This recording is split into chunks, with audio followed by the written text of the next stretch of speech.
All right, appreciate everyone for joining us for Coach Franklin's weekly press conference. We'll start with an opening statement from Coach, and then we'll start with questions from the Zoom. Well, always, I want to thank you guys for coming out and covering Penn State football. We appreciate you guys being here. Feel like you blink and we're back. It's gone quickly. I think, when you talk about winter workouts, spring ball, summer training, training camp, I think we have maximized it as much as we possibly can. The new rule changes, I think we've done a really good job preparing for some of the technology changes as well as some of the rule changes that have allowed us to make adjustments and make adjustments quickly. I think the new rule changes in terms of what you're able to do with the players and what you're able to do with the staff over the last couple of years, I think has really helped. If you're in a position to hire a new coordinator or a new position coach, you're able to get a lot of work done in that period of time. So all those things have been valuable. But training camp was good. It was competitive. It was physical. It was tough, like it was designed to be. And, now we're in a position, I think, over the last week and a half, we've cut back to make sure that the guys feel good, that their bodies feel good, and that their legs are back. And now getting into a traditional game week. We did, as you guys know that have covered us for a while, we do have like the bonus West Virginia practices at the end of training camp, but now we're obviously in a traditional game week. So looking forward to it, excited about it, and look forward to answering you guys' questions. We'll start with Rich Scarcella with the Reading Eagle, and Frank Bodani, you're on deck. Good afternoon, James. How are you? Hi, Rich. How are you, buddy? I'm good, thanks.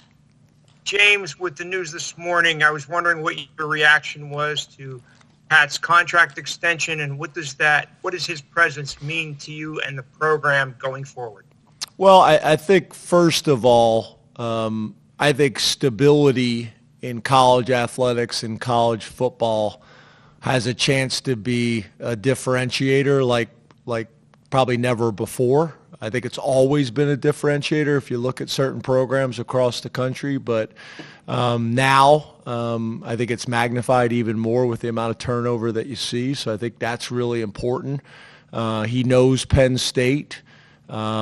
He understands, college athletics, obviously, and the changes that we're under right now. And that stability at the lead position in our athletic department is critical. So I think was strategically the right thing to do. And, we had an ICA department meeting this morning, and he announced it there.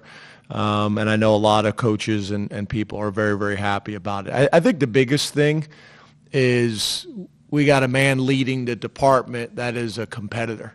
And I'm talking about a fierce competitor in everything he does. And that's important. You guys have heard me say before about the importance of having people in, I hate using this expression, but, having somebody in the foxhole with you, and whether that is women's soccer or whether that is fencing or whether that is college football and wrestling, that's important to have somebody that can relate, that understands the challenges, that wants to come up with solutions. One of the things that I think that stood out to me is Pat and Vinny's ability to find solutions for problems that we've had or challenges that we've had for a number of years.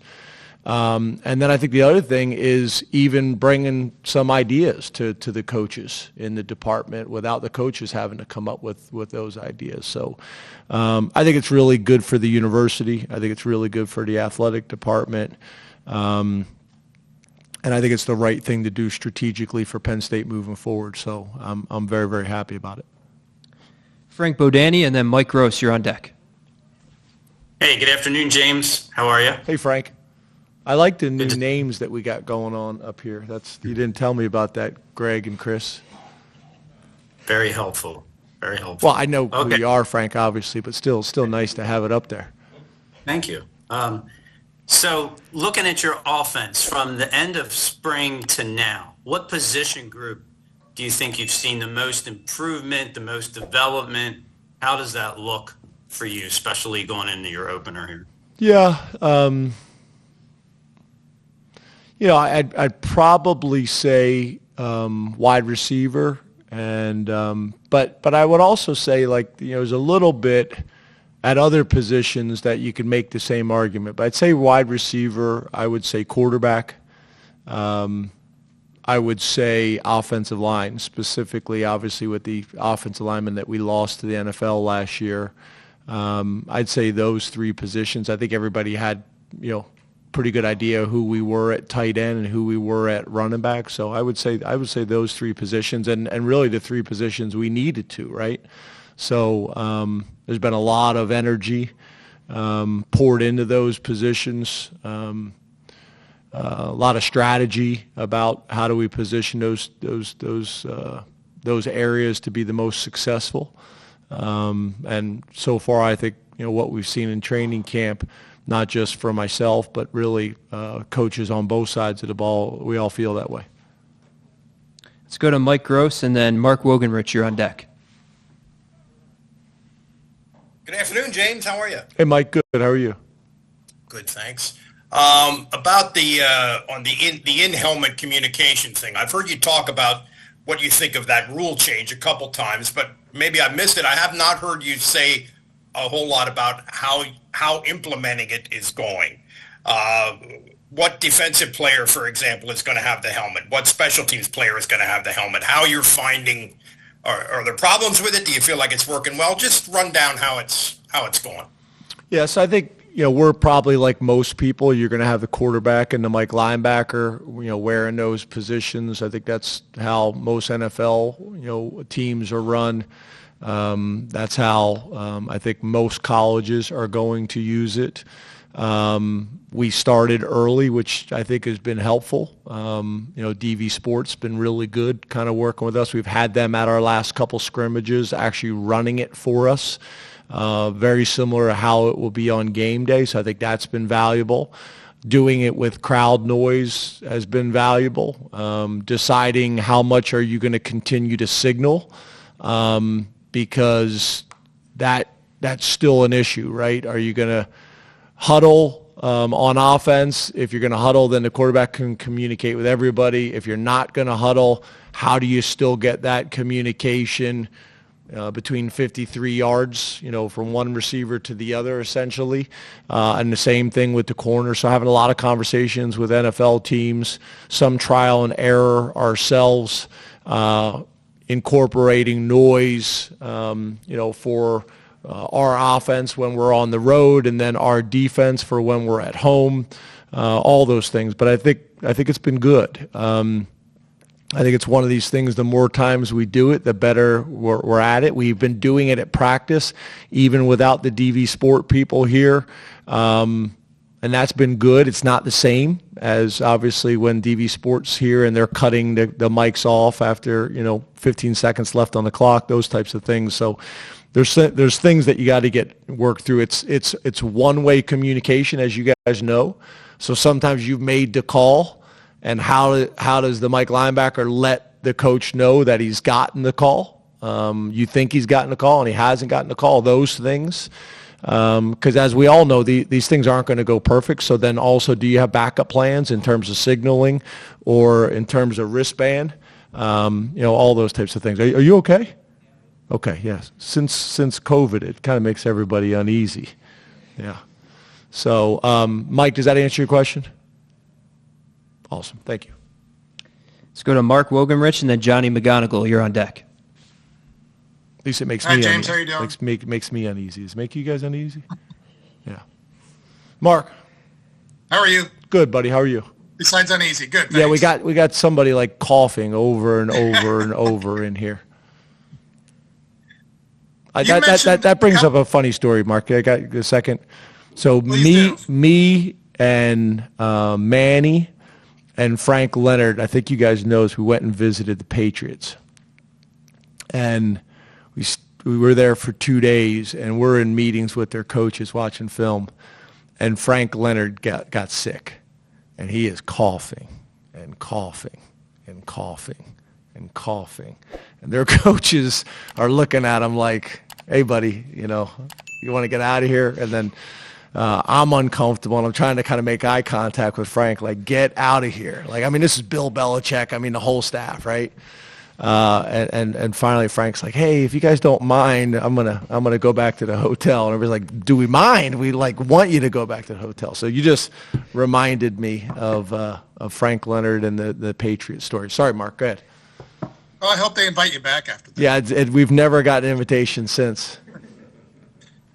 You mentioned a couple times, including today, how tough camp was. How did the team emerge physically from training camp, and then where do you stand in terms of injuries that you would classify as season ending? Yeah, we got some bumps and bruises, like you always do. I would say, really kind of no different.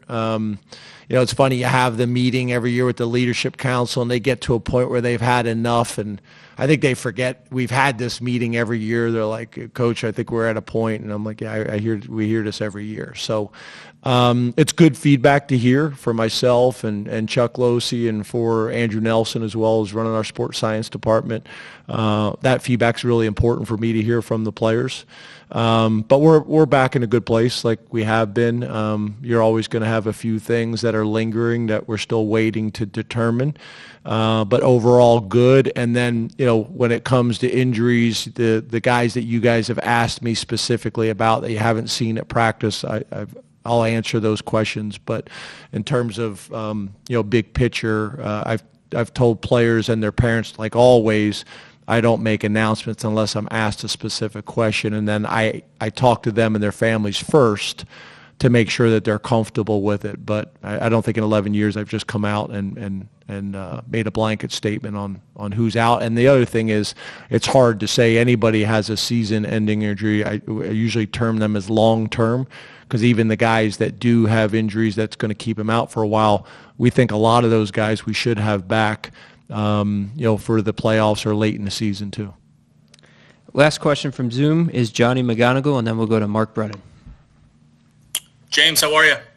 Good, Johnny. How are you? Good. You mentioned the offensive line earlier in terms of groups that improved, and specifically to right tackle. How would you describe how the competition during camp went there? And you come out of camp going into week one with a guy who you feel comfortable starting or naming a starter? Yeah. We feel like, the right tackle battle has been healthy and positive in terms of the amount of work that those two have gotten in. And as you know, that's Donko and that is Rucci. We feel like both of those guys that we can play with and win with, and think both of those guys will play. I know a lot of times you guys are asking for specific answers at this point, but we haven't even told the players at this point, what the rotation is going to be like. That's usually a conversation for Johnny, like yourself, and a lot of the people that have covered us for a while. We usually have that conversation as a staff on Thursday, and then have another conversation at the hotel. And obviously the players at that point would be aware of it as well. But at this point, we're still, practicing and making evaluations to determine rotation. Typically starters, we're in a pretty good place where we're at.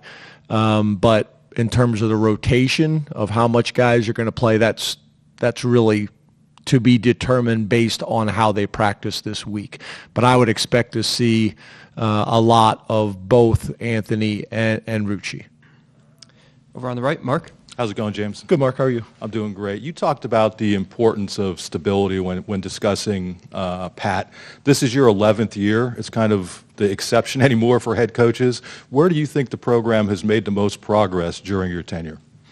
Yeah, I'm proud of, really a ton of areas. In terms of our staff, our coaching staff. We're able to hire and retain our staff like we weren't able to before. You don't really see us losing guys for lateral moves anymore. And that used to happen in the past. That's problematic, for the type of program that we want to have.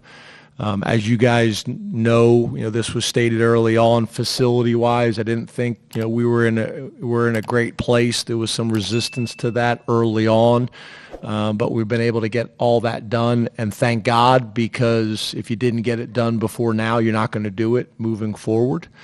The other thing I would say that's kind of more recent is our training table that we have this year, our football-specific training table that we have. I think we're probably the only top 10 program maybe in the country that did not have a football training table.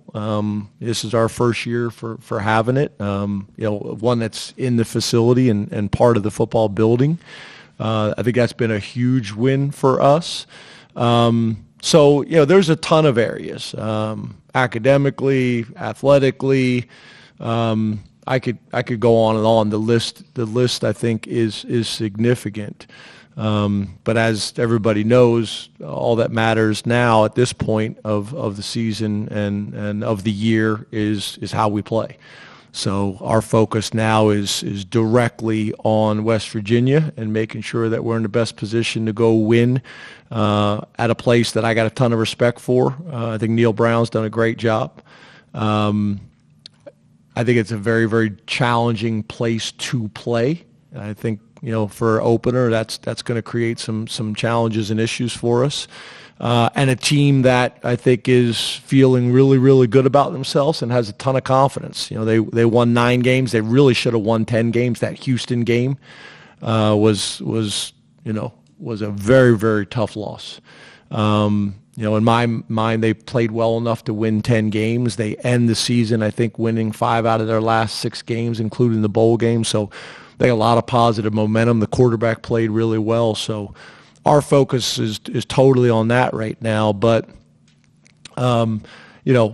things that will impact this season, I think the training table is a significant win. Keeping our guys big and strong throughout a challenging season, through a long season and a longer season, and more competitive season with our schedule than maybe Penn State's ever had. That is as big of a win that I've been fighting for 10 years, and we're finally able to get done with Pat and Vinny. Audrey? Hi, James. Hey, Audrey. You guys have mentioned Liam Clifford a lot of times this preseason as somebody who's kind of turned that corner. What has he kind of done? And then along kind of that same position group, Caden Saunders, what kind of camp did he have?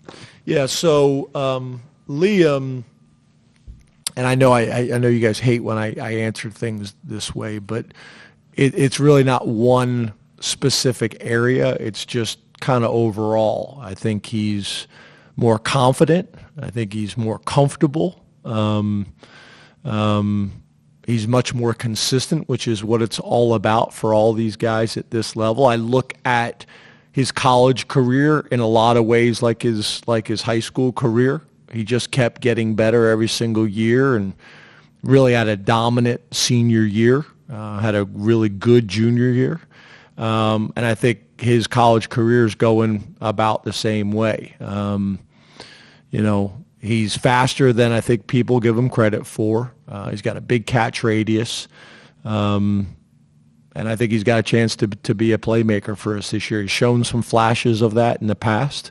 He comes from a football family, as you guys know, very, very well. It's funny, his parents were at the parent meeting the other day, and, one of the things we try to do is get all the parents to come to the parent meeting, and some of the parents were like, I came last year, so I'm not coming this year. And the Cliffords have been to 8 straight parent meetings, which is crazy. I almost had them get up and run the meeting. But he just is really matured. I think maturity in college football has a chance to win you games probably in a similar way that it's impacted college basketball.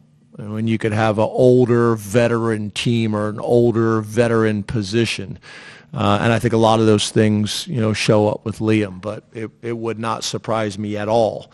And we are anticipating on him having a really good year for us. Caden, I'm sorry. Yeah, Caden's got some bumps and bruises that he's missed some time, so we're working through that right now. And, obviously we're hopeful that he'll be able to go this week and be full go and be able to factor back in for us. John? Hey, James. Hey, John. Staying with the wide receivers, how many wide receivers do you think you have that are ready to play on Saturday, and how close is that to where you wanted it to be coming into this season? Yeah, I think, at every position, I think you guys have heard me mention before, you really would like a 2.5 deep, at every position. So if you're talking D tackles, you would like 5. And then I think at wide receiver, when you talk about being an 11 personnel set, having, you're talking about 2 deep at 2 of the positions and then a swing guy in some ways. And I think we're close to that. I think if you look at kind of across the board, a guy like Mekhi Flowers, I think, has really stepped up for us. I think Tyler Johnson has really stepped up for us. I think Anthony Ivy has really stepped up for us. And that is a critical group for us, right? And I'd like it to be for game 1, but the reality is, even if it could be for some of those guys in game 3 and game 4 and game 5, and that's a big discussion we had this morning as a staff meeting, we got to identify guys that we say, okay, they may be not like ready, for whatever reason, physically, mentally, or emotionally today, but these guys, we need them to be ready by game 5 of the season. So, okay, it's obvious, to pinpoint and be able to single out the guys that are ready right now. Who are the guys that we need to make sure that we continue to pour into them and continue to develop them, that they will be ready, come game 5 of the season or somewhere around there. So those are guys that I think really are going to need to step up for us, but have shown enough, that you're excited about what they're going to be. And I would say Tysier Denmark as a new player is in that conversation as well. Back left, Andrew. Hey, Andrew. Hey, Coach. Pat McAfee, obviously a former WVU player. He has a very large platform, and he spent a lot of time last week talking about this game and talking about Penn State. I was curious if you use any of his remarks or anything like that in a locker room setting or with players, or how you deal with kind of outside noises from platforms like that who command such an audience.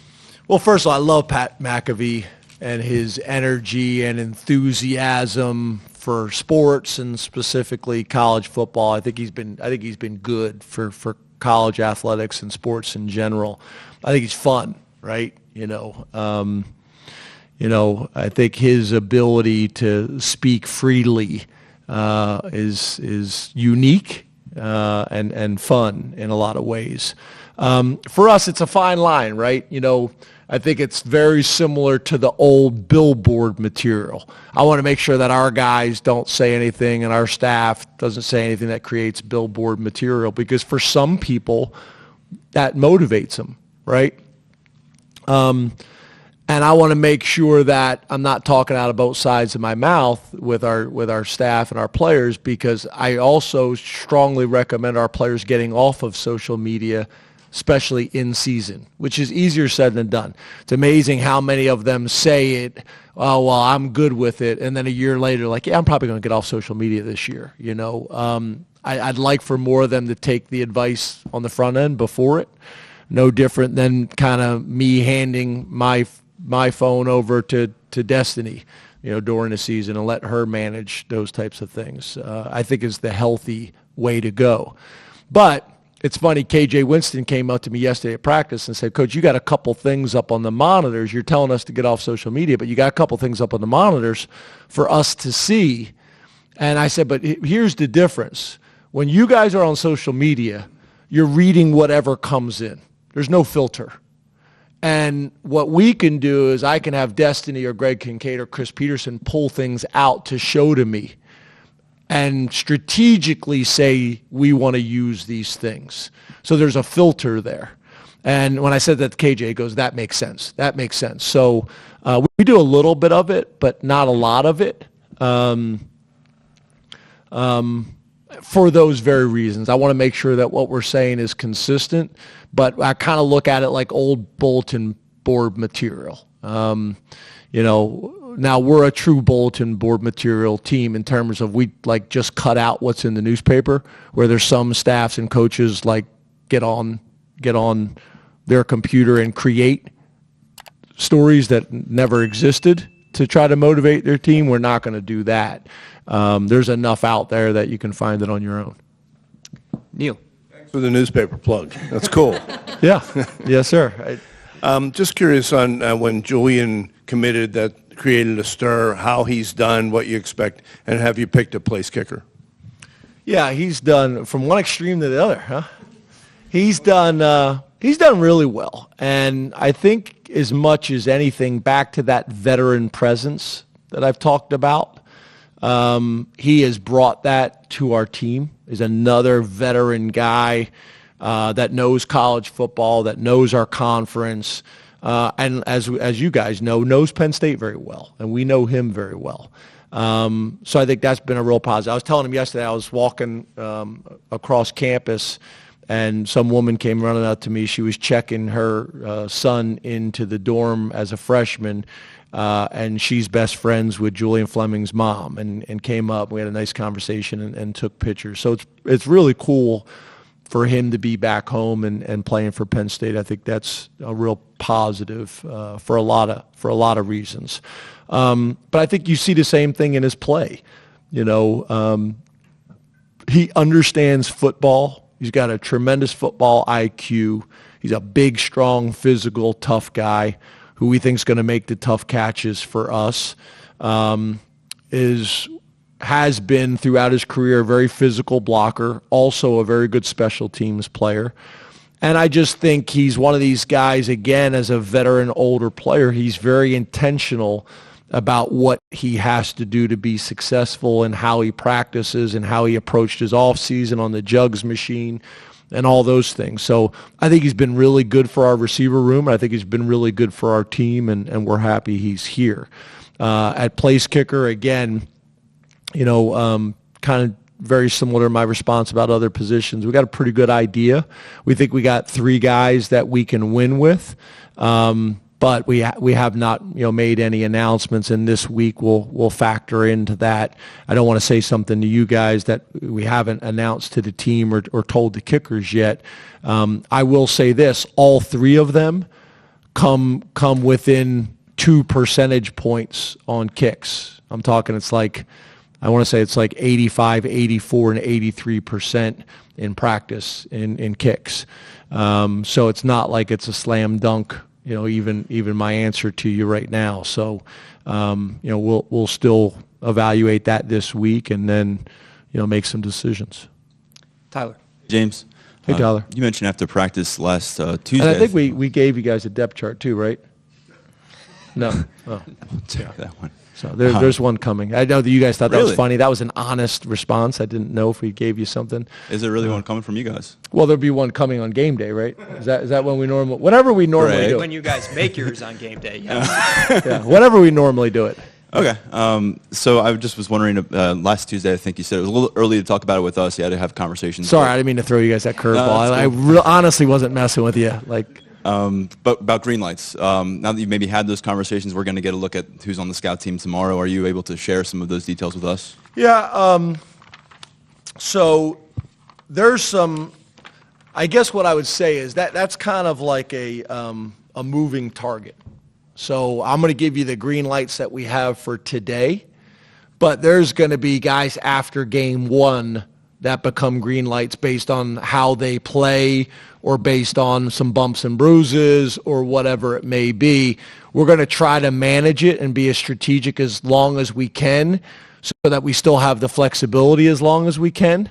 But this will change throughout the year. Does that make sense? So the 2 that are just decided right now is one on offense is Cooper Cousins will get green lighted, and on defense, DeJuan Lane will get green lighted.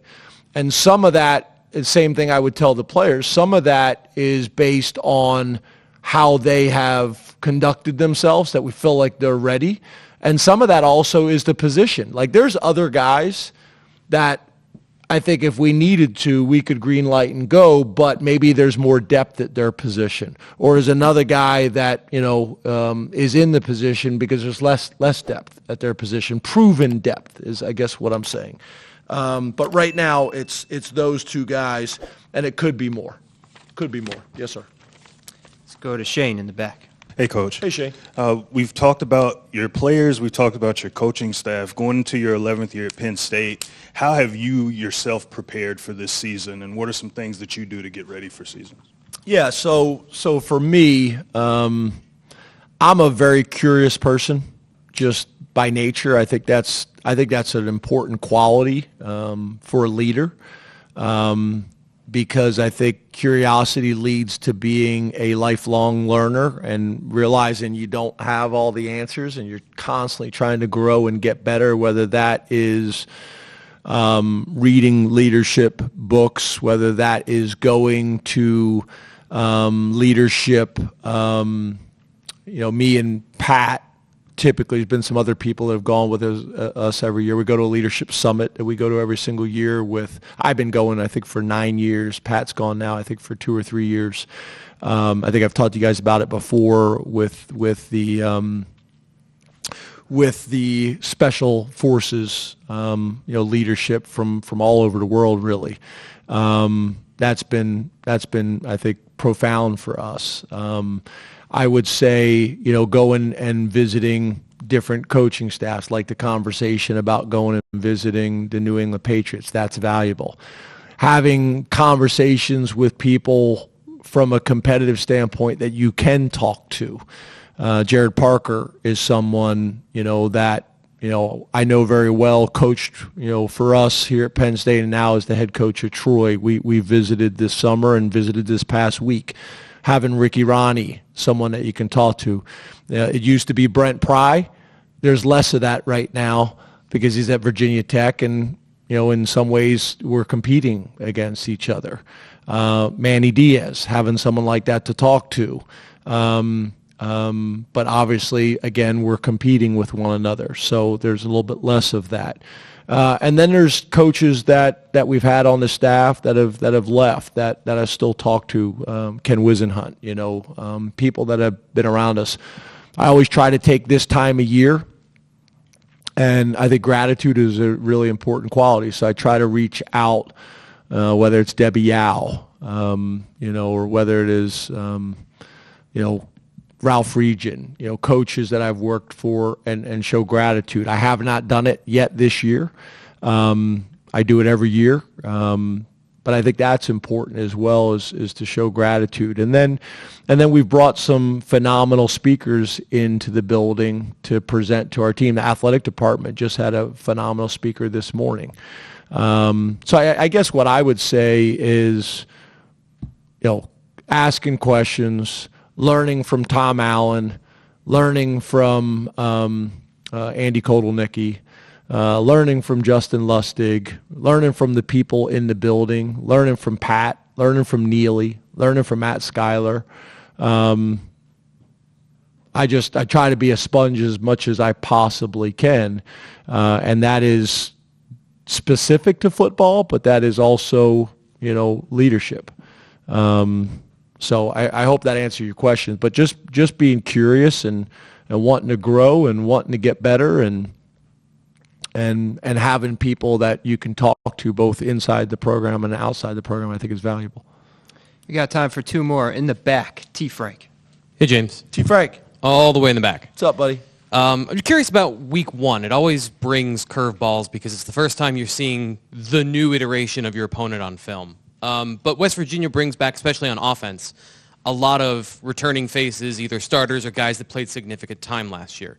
So between the two options, if it were returning starters that versus either transfer portal or young guys for a team, which one is more of a challenge or which one is more beneficial for you in your prep for that particular game? Yeah, I think that's a really good question. I think it's a hard question. I think, again, I'm going to answer this in a way you guys don't like me answering, but I think you can make arguments both ways. A team that's returning a ton of starters and a team that's returning a ton of starters that had success, that creates challenges. I mean, I think if you look at some of the people that rank teams, that's a big factor in ranking teams, right? Like how many returning players that you got. And then the unknowing of the transfer portal and guys coming in, especially if they've come from smaller schools and you don't have as much information on them, that can create some real challenges as well. So I think both is challenging. They've done both, to be honest with you. So I think opening with this type of game that's another argument, right? I think it's really good because it motivates and prepares everybody, but that you better have your I's dotted and your T's crossed and understand and be prepared for what that environment's going to be like. From what I understand, like you can't get a ticket. Like you can't find a ticket to this game. Very similar to, I think conversations of what our fans have had, what their fans have had is why playing West Virginia and playing Pitt makes sense for a lot of different reasons. So I think it's a positive. But I also know there's also reasons why people schedule lower level out of conference games, because there's going to be some things that show up in this game that probably won't show up in game or 2 or 3. So, that's where, I'm losing my hair and losing sleep, trying to do everything we possibly can to eliminate those things that can typically show up on a game 1, and doing everything we possibly can to try to eliminate or deter those things from happening. Back left corner, Allie. Don't lose too much hair. Hi, Allie. Yeah, I don't got much left. Eyebrows, that would look strange. Just diving into that a little bit more, your conversation about West Virginia has always been it's a hostile environment, tough to go on the road to open a season. Can you dive into why that presents a little bit of a challenge for your team, just coming off of camp, not getting a chance to play here at home, having to travel? Just what are some of the logistics that make that as difficult, not just the fact that West Virginia is hostile? Well, yeah, I think the first thing is I think everybody knows, right? It's pretty much proven that a home field advantage is a real thing, right? It's a real thing. It factors into a lot of things that you guys talk about that I can't ever talk about, but home field advantage is a real thing. I think that's number one. I think number two, when you talk about the specifics of a home field advantage, it's the noise in the stadium, but you can replicate that a little bit. It's players that are playing for Penn State for the first time. How are they going to handle that? It's one thing to do it at home in front of 100,000, which is challenging. It's another thing to do it on the road with 70,000 people that kind of hate you. You know, you're 250 versus there's 70,000. It's traveling for the first time, and we haven't traveled with some of these guys before. The hotel, the bus, the meals, the sleeping in a different bed, all those types of things, they factor in. So just making sure that you're doing everything you possibly can, and some of those things you can prepare them for, other things you can't. It's making sure the freshman doesn't leave one of our test or tip sheets on the floor in the meeting room, because everybody that works in that hotel is probably connected or related to somebody at West Virginia football. Like I know that stuff sounds funny and silly. That happens. So, making sure that we're doing everything we possibly can to prepare our players. And I think it's magnified in a place that does not have an NFL team. Like everything in that state revolves around West Virginia and Mountaineer football. I think their 7th winningest program. I think I may have read in their media guide, the 7th winningest program in college football, depending on what metric, how you look at that, whether it's total wins or percentage or whatever it may be. They're a prideful place. I was looking kind of through their staff. Like I think, grow all the way back to Don Nealon, right, and what he was able to do that. And then I noticed there's like 6 relatives of Don Nealon working on their staff somewhere, in the building. So there's a ton of cool things about West Virginia football, this game, and the historical aspects of this game. And then you also look at, like, when was the last time West Virginia beat Penn State? When was the last time Penn State beat West Virginia? And we got somebody on our staff that was there in their stadium last time West Virginia won, at their place. So there's value in that, and we got to tap into that and what that meant and what that experience was like and how it happened and so on and so forth. So I hope that answers your question, but there's some moving parts that you can replicate. There's other moving parts that you can't. Thank you very much, Coach. Thanks, guys.